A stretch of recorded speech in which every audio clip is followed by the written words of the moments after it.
guys, welcome back to the channel. And for this one, I wanted to show you guys some gameplay using Helah, but since I saw someone mention her in the comments, I decided to just go ahead and give you guys a little bit of a review on her for any of you guys who like her and are thinking about building her up.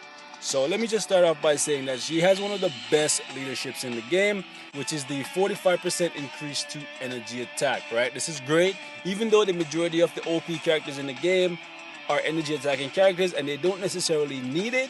It's good to have it because it makes getting stuff done a lot faster, and if you're struggling with something, it can actually make the difference between winning and losing, especially if it comes down to those situations where you run out of time, right? So this one is a good leadership. It's even better than Ancient Ones or Star Lords because they have very similar leadership to her, where they give 45% to energy attack. However, they're limited to only boosting blast type characters. Helah's leadership, you don't need to be universal. You can be any class, male or female, and she will still give you that boost as long as you're an energy attacking character, right? So that's a really good plus for her. However, as for her skills, her skill set, not very good. It's very underwhelming, to be honest with you guys. I was very excited when I built my Helah. However, I gotta say I'm pretty disappointed. I'm not disappointed to the point where I feel like she's a Star-Lord, because she's not. She's definitely a bit better than Star-Lord. Even though Star-Lord has a new uniform, I still feel like she's better than him. However, she's definitely not Ancient One, and I'm comparing her to those characters particularly because of the fact that they share a similar leadership, right? So that's why I'm mentioning those two characters when I'm talking about her, right? So Ancient One, definitely better than her because he's a jack of all trades. He can beat every single world boss, and he can do multiple different solos in Shadowland. Like that man is so useful, right? Star-Lord, if you guys don't know, he's just a leadership. Like, I'm not even gonna bother saying anything else about him because to this day, he's just a leadership, and that's about it. Helah, on the other hand, she can get world boss stuff done. You're gonna die a bit if you don't play her very carefully, even though she has summons, and summons in world boss modes usually means it's pretty easy going because the summons will pull aggro. All you gotta do is kite a little bit and just hit them when you when you get a chance to, right? But she, not so much. Even though she does have iframes, she has 2 iframes. Well, she has 3 iframes actually. She has 1 full iframe here. Well, it actually is not a full iframe. It has a wind up on it, but if your attack speed is good enough, it actually kind of removes that. So it's like a 95.5, like 95.5. That's what I'm gonna call it. Like, it's almost a full iframe, right? This skill right here, partial iframe. This skill, partial iframe, right? So she does have a good amount of iframes in here. She has no guards, so no guards like Daddy Loki. Sorry, Helah. And her damage is not that great, even with this leadership right here. So she was very disappointing to me. And even at tier 2, she doesn't get very much better. Like, she gets 25% increase to guaranteed dodge and an increase to all her debuffs, right? Not really that great. Like, she has some debuffs in her kit, which is good for Shadowland, but to this day I've only found like 3 solos that I can pull off with her, and I will share those with you guys once I get around to it. But that's about it, man. Like, world boss, she can do it. You'll struggle a little bit. PvP, don't even think about it besides your leadership. Like, you can sure use her for timeline as a leadership, but if you expect to be top tier characters in there with her, I wish you the best of luck. Battle World, I've never used her, and I don't think I ever will. Alliance Battle, I'm not suggesting you ever put her in Extreme AB outside of her leadership, right? If your main guy dies, I would say just force close and try that thing again because she's going to disappoint you, okay? Normal AB, she can probably clear it, but you're probably going to die.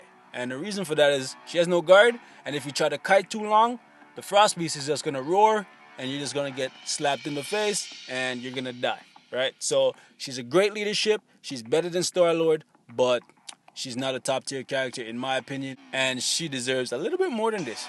She's the queen of the undead, for God's sake. Hopefully when she gets that Thor movie, she actually becomes a lot better, but until then, not really. Not really feeling it, guys. As for her gears, she does have good native gears. On the first slot, you have energy attack and critical damage. And I rolled energy attack per level for the first one. I didn't do the second one just because once I played around with her a little bit, I found her to be very underwhelming, and I just did not feel like being super precise with her because she let me down, right? This was my way of getting back at her, like, you know. So I went for all attack and energy attack for the remaining slots.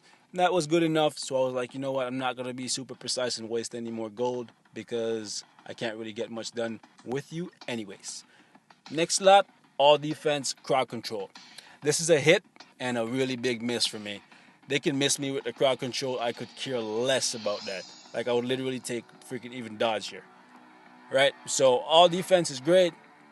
Physical defense per level is only here because I found that her physical defense is a bit lower than her energy, and I was trying to balance it out, right? Usually I would go for energy per level for the first two here, but decided all defense and just be done with it. Okay. Next slot, I got the dodge and I got movement speed. Terrible slot right here. Terrible, terrible, terrible, terrible slot. So I rolled HP per level for the first, HP for the remaining slots, and that's definitely good enough for me. Next slot, critical rate and HP. This is a decent slot, but I would have liked to get more from her actual native gears, because if you guys take a look, and I'll talk to you guys about the fourth slot in a second. If you guys take a look at her native gear, you notice she's missing 3 key stats, guys. That's a big thing to be missing. She's missing ignore defense, she's missing attack speed, and she's missing skill cooldown. Those are 3 very important stats. She's missing all those. So that means when it comes to this fourth slot right here, it's going to depend very heavily on what your cards are like. So I went for some crit damage here and some skill cooldown, and that was good enough for me because I have a good amount of skill cooldown and a good amount of ignore defense coming from my cards, right? So as for the obelisk now, I went ahead and got the ignore defense that I was missing this way, and then I put a damage proc on her because I wanted to get some more damage out of her. I figured if she's not going to be really good with her survivability, I'm just going to try to burst the enemy down and then get the fight done as quickly as possible, right? If you want, you can go ahead and put invincibility, but I would just say go for damage proc and just get the fight done. You don't want to drag it on because more likely she's just going to end up dying on you, but that's just my opinion, okay? So as for the ISO set, guys, I went for Power of Angry Hulk, and the reason for that is because, like I said before, on the gears she's missing 3 things, and I wanted to get some ignore defense, and I also wanted to get some attack speed, okay?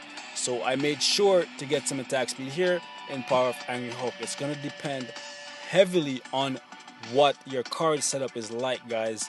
So you might need to get Hawk's Eye here, or you might want to go with Overdrive if you have a lot of skill cooldown and you have enough attack speed. It all depends on what your card setup is like. So take your pick, guys. I wouldn't say go for any kind of healing. I wouldn't say go for anything else but one of the 3 attacking ISO sets, because I found that her damage is really suboptimal for me, okay? Maybe you guys have found differently. If that's the case, kudos to you, man. Kudos to you. So let's get in here and get this thing done, yeah?